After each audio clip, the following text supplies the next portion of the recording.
Hello everyone. This is a video about the random seed in Vissim. Why is it there? What can we use it for? What we need to use it for? And what does it do?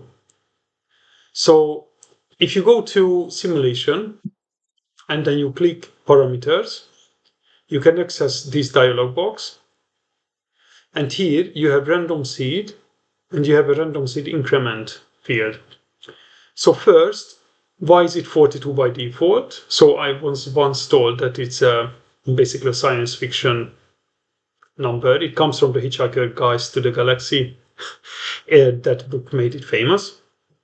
But it doesn't matter what is the number here, what you put here. It's not going to make your model better or worse. It just basically initializes the random generator in Vissim. That is a feature in it that can help you to create different outputs, like a stochastic output of your model.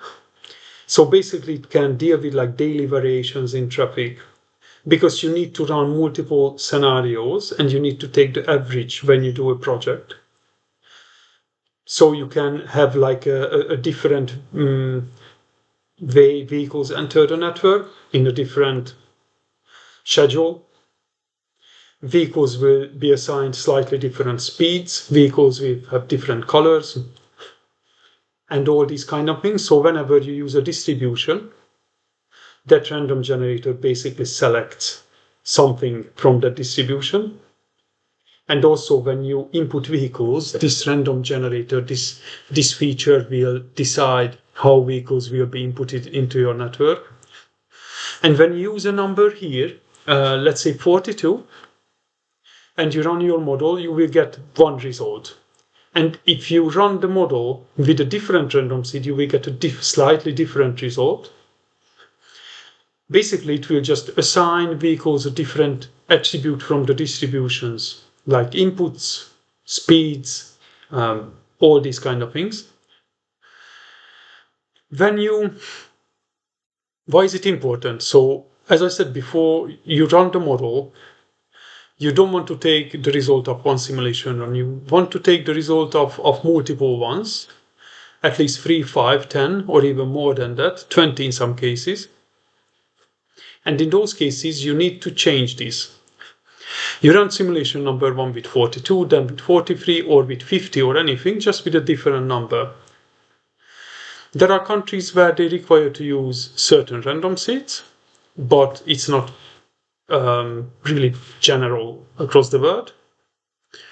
What is important is when you run your model for results, you need to use multiple ones. So when you use a multi-run, a number of runs is more than one. That means within we run multiple simulations.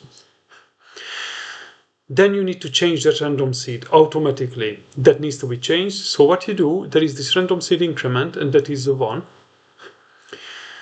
And that does within the increment between each simulation run. So if you start with 42, the second simulation will be 43, then it will be 44, and so on. If you put 10 here, it will be 42 the first, then it will be 52, 62, and so on. It doesn't really have, you don't need to worry too much about it, just use something. It can be 1, 5, anything you want. However, check your guidance for the local authority, because they might have a specific description or requirement what you need to use in your models. But usually it's fine like that. When you run a dynamic assignment model, it is very important to set the random seed increment to 0, so you don't change the pattern how vehicles get inputted into the network, or their speed, or any other distribution. So their settings are set.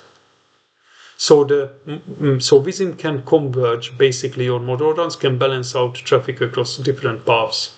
So you need to make sure that if you run dynamic assignment, you use 0 here across all your runs. And once you have a convergence, then you pick your routing and path files. Then you start running the model with different random seeds. So then you need to put like a number here. And then when you run a multi-run, so you average the results of, let's say, 5 vehicles, that's the way to do it. So it provides basically you, this feature enables that you can run models that take into account like a real life stochastic behavior, where things are always, every day they are similar, but they are still different a little bit. I hope you found it helpful. Let me know in the comment section below if you have any questions or you have some suggestions for future videos. And if you want to support me, please reach out or go to Patreon, link in the description below, or you can sign up for membership here on YouTube too. And thanks for watching, and see you in the next one.